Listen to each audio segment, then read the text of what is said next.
गदर एक प्रेम कथा 2001 में आई थी। इस फिल्म ने सारे रिकॉर्ड्स तोड़ दिए थे। दुनिया में वो फिल्म बनी जिसने सबसे ज्यादा टिकट्स बेचे। 10 करोड़ टिकट्स बिकी थी गदर एक प्रेम कथा की, और ये ऐसा कमाल करने वाली इकलौती फिल्म बन गई। आप देख रहे हैं आरजे कार्तिक एक्स्ट्रास। बात करेंगे गदर एक प्रेम कथा और गदर 2 की उन कहानियों की जो सच्ची हैं। गदर एक प्रेम कथा रियल लाइफ स्टोरी पर बेस्ड मूवी थी। क्या आप जानते हैं कहानी थी सिपाही बूटा सिंह साहब की, जिनकी दर्दनाक लव स्टोरी पर बनी गदर एक प्रेम कथा, जिसकी कहानी 1947 में भारत पाकिस्तान के बंटवारे पर बेस्ड थी। इसमें सनी देओल एक सरदार तो अमीषा पटेल एक मुस्लिम लड़की के रोल में नजर आई थी। इस पिक्चर की कहानी बूटा सिंह और जैनब की कहानी पर बेस्ड थी, जिनकी दुख भरी प्रेम कहानी ने भारत से लेकर पाकिस्तान तक की जनता को झकझोर दिया था। बूटा सिंह साहब ब्रिटिश आर्मी के एक फॉर्मर सिख सिपाही थे। 1947 में इंडिया पाकिस्तान का जब बंटवारा हुआ, जब दंगे भड़के, तो इन दंगों में एक मुस्लिम लड़की जैनब भी फंस गई थी। बूटा सिंह साहब ने उस लड़की की जान बचाई, और जान बचाने के बाद बूटा सिंह जी उस जैनब नाम की लड़की का सहारा बने। दोनों के एक दूसरे से प्यार हुआ, दोनों ने शादी की, खुशी से रह रहे थे। दोनों एक बच्ची के माता पिता भी बने। फिर बूटा सिंह साहब और जैनब को अलग होना पड़ा, क्योंकि जैनब जो थी वो पाकिस्तान चली गई अपनी फैमिली के पास। बूटा सिंह को लगा कि अपनी फैमिली से मिलने के बाद वापस आ जाएगी, लेकिन उन्हें मालूम नहीं था कि वो वापस नहीं आएगी। बूटा सिंह साहब अपनी पत्नी से मिलने के लिए बेकरार थे, और उनकी बेटी भी अपनी माँ से मिलने के लिए इंतजार कर रही थी। ऐसे में बूटा सिंह साहब को गैर कानूनी तरीके से इल्लीगली पाकिस्तान में जाना पड़ा। उन्होंने जैनब से कांटेक्ट करने की कोशिश की, लेकिन फैमिली ने मिलने नहीं दिया। जैनब ने भी फैमिली के प्रेशर में आकर के बूटा सिंह से शादी तोड़ ली। जैनब की शादी करवा दी गई दूसरी। उधर बूटा सिंह को पकड़ लिया गया। जब उन्हें इल्लीगल तरीके से बॉर्डर पार करने का आरोप लगा और कोर्ट में पेश किया गया, तो वो रोने लगे और बताने लगे कि जैनब उनकी वाइफ है, उनकी एक बच्ची भी है। हालांकि कोर्ट में जैनब ने उन्हें पहचानने से इस बात से इनकार कर दिया और बूटा सिंह और उनकी बेटी के साथ जाने से मना कर दिया।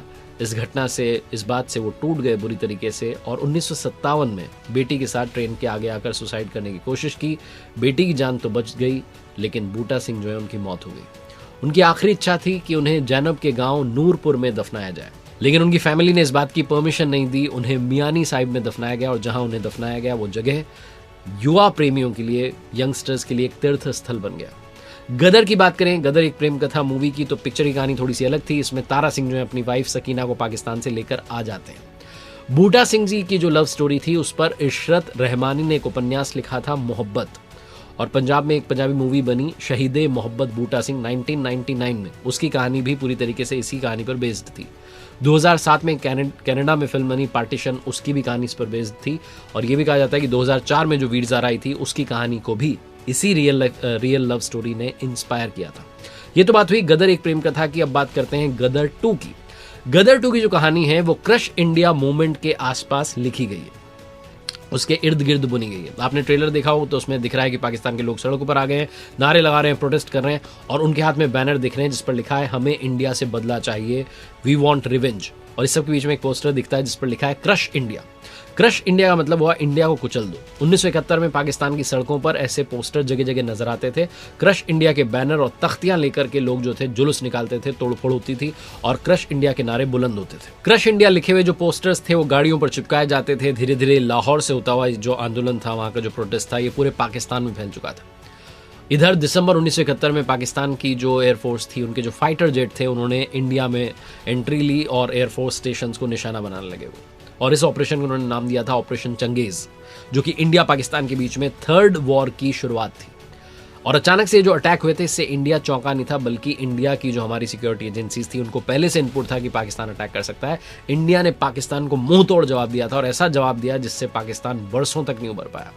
3 दिसंबर से 16 दिसंबर तक ये वॉर चली थी, और इस युद्ध ने पाकिस्तान के उस ख्वाब को हमेशा के लिए मिट्टी में मिला दिया जिसका नाम पाकिस्तान ने रखा था crush India. Crush India movement के पीछे जो सबसे बड़ा रीजन था वो था भारत पाकिस्तान वॉर। पाकिस्तान में 1970 में इलेक्शन हुआ था। पाकिस्तान 2 हिस्सों में डिवाइडेड था, ईस्ट पाकिस्तान और वेस्ट पाकिस्तान। ऐसे में 2 पार्टीज और 2 लीडर्स का अपना अपना दबदबा था। जो ईस्ट पाकिस्तान था उसके लीडर थे शेख मुजीबुर रहमान, और वेस्ट पाकिस्तान में जो लीडर थे उनका नाम था जुल्फिकार अली भुट्टो। इस इलेक्शन में मुजीबुर रहमान की जो ईस्ट पाकिस्तान की जो पार्टी थी, पूर्वी पाकिस्तानी अवामी लीग, उसने जबरदस्त जीत हासिल की थी। उन्हें पूर्वी पाकिस्तान की 169 में से 167 सीट पर जीत मिली थी, जबकि जुल्फिकार अली भुट्टो की जो पीपीपी थी उनको वेस्ट पाकिस्तान में 138 में से 86 सीटें मिली थी।